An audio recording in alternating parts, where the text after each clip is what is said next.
हत्या करने के 2 दिन बाद शेर सिंह राणा ने देहरादून में पुलिस के सामने आत्मसमर्पण कर दिया और जुल्म स्वीकार कर लिया।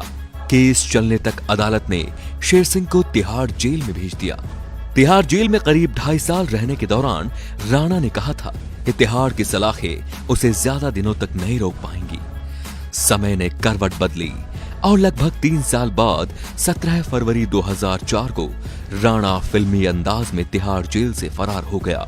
तिहाड़ जैसे अति सुरक्षित जेल से किसी कैदी का फरार हो जाना अपने आप में बड़ी बात थी। इसीलिए राणा एक बार फिर सुर्खियों में आ गया। उस दिन उत्तराखंड जेल में 3 अज्ञात लोग तिहाड़ जेल पहुंचे। उन्होंने तिहाड़ के अधिकारियों से कहा कि वो एक केस के सिलसिले में हरिद्वार की एक अदालत में पेशी के लिए शेर सिंह राणा को लेने आए हैं। वो अपने साथ हथकड़ी और अदालत में पेशी का ऑर्डर की कॉपी भी लेकर आए थे। तिहाड़ के अधिकारियों ने ऑर्डर की कॉपी देखी और फिर शेर सिंह राणा को तिहाड़ से निकालकर उन फर्जी पुलिस वालों यानी कि शेर सिंह राणा के साथियों को सौंप दिया। वो राणा को वहां से लेकर चले गए। बाद में जब मामले का खुलासा हुआ तो पूरे तिहाड़ जेल के साथ ही पूरे देश में हड़कंप मच गया। हालांकि 2 साल बाद 17 मई 2006 को राणा को कोलकाता में फिर से गिरफ्तार कर लिया गया। लेकिन ये कहानी है इन 2 सालों की जब वो जेल से फरार थे। जैसा कि हम सब जानते ही हैं कि भारत की धरती ने बहुत से वीर सपूतों को जन्म दिया है और ऐसे ही एक धरती माँ के वीर सपूत योद्धा थे पृथ्वीराज चौहान, जो हिंदुस्तान के आखिरी हिंदू सम्राट थे।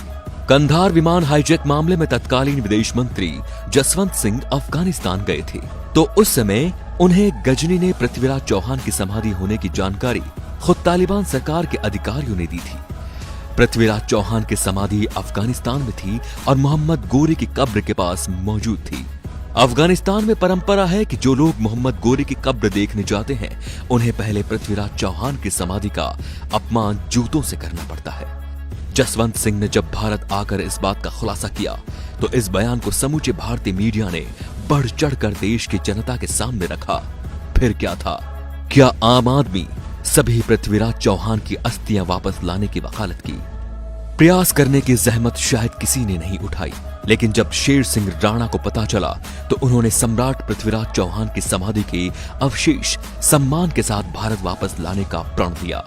सबसे पहले रांची से फर्जी पासपोर्ट बनवाया और कोलकाता पहुंच गया, जहां से राणा ने बांग्लादेश का वीजा बनवाया और पहुंच गया बांग्लादेश, जहां राणा ने फर्जी दस्तावेजों की मदद से यूनिवर्सिटी में दाखिला लिया और इसी दौरान उन्होंने अफगानिस्तान का वीजा भी बनवाया और फिर राणा ने कदम रखा अफगानिस्तान में। अफगानिस्तान में पहुंचकर राणा काबुल और कंधार से होते हुए गजनी पहुंचे, जहां मोहम्मद गौरी और पृथ्वीराज चौहान की समाधियां बनी थी। तालिबान के उस जमीन पर हर कदम पर खतरा था। इस तरह तालिबानियों की गढ़ में शेर सिंह राणा ने 1 माह गुजारा और पृथ्वीराज चौहान की समाधि को खोजते रहे और आखिरकार उन्हें वो जगह मिल ही गई और वहां शेर सिंह ने चौहान का अपमान अपनी आंखों से देखा और अपने कैमरे में कैद किया। राणा ने बिना डरे जान हथेली पर लिए पृथ्वीराज चौहान के अस्थियों के अवशेष निकालने की पूरी प्लानिंग अच्छे से की। फिर आया वो दिन जब राणा ने अपने प्लानिंग के अनुसार पृथ्वीराज चौहान की समाधि की खुदाई की और अवशेषों को निकालकर सम्मान पूर्वक भारत ले आया। इस घटना को अंजाम देने में 3 माह का वक्त लगा। पूरे घटनाक्रम की वीडियो भी बनाई ताकि वो अपनी बात को प्रमाणित कर सके। बाद में राणा ने अपनी मां की मदद से गाजियाबाद की पिलखुआ में पृथ्वीराज चौहान का मंदिर बनवाया, जहां पर उनकी अस्थियां रखी गई। आधिकारिक तौर पर इस बात की पुष्टि आज तक नहीं हो पाई है, लेकिन जिसने भी राणा के कारनामे की कहानी सुनी गर्व से भर गया। एक दिन जांच एजेंसियों को पता चला कि कोई कोलकाता में हिंदी अखबार ले रहा है और अखबार की वजह से राणा पुलिस की गिरफ्त में आ गया। 2006 कोलकाता के गेस्ट हाउस से दिल्ली पुलिस ने उन्हें गिरफ्तार कर दोबारा तिहाड़ जेल भेज दिया, जहां पर उन्होंने जेल डायरी तिहाड़ से काबुल कंधार तक नाम की एक किताब लिखी।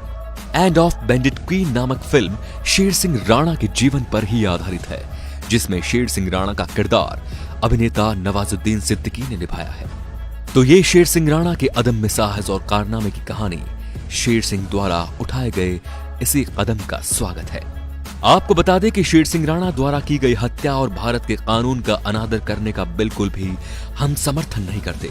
इस वीडियो को बनाने का मकसद सिर्फ शेर सिंह के इस साहसिक कारनामे को सभी के सामने लाने के लिए किया गया है, जब सरकार सब कुछ जानने के बाद भी सो रही थी और विपक्ष राजनीति कर रहा था, तब शेर सिंह ने अकेले बीड़ा उठाया धरती मां के वीर सपूत को वो सम्मान दिलाने का जिसके वो हकदार थे। तो दोस्तों, अगर आपको ये वीडियो पसंद आया हो तो प्लीज इसे आगे से आगे शेयर जरूर कीजिए और कमेंट में लिखिए जय हिंद, धन्यवाद।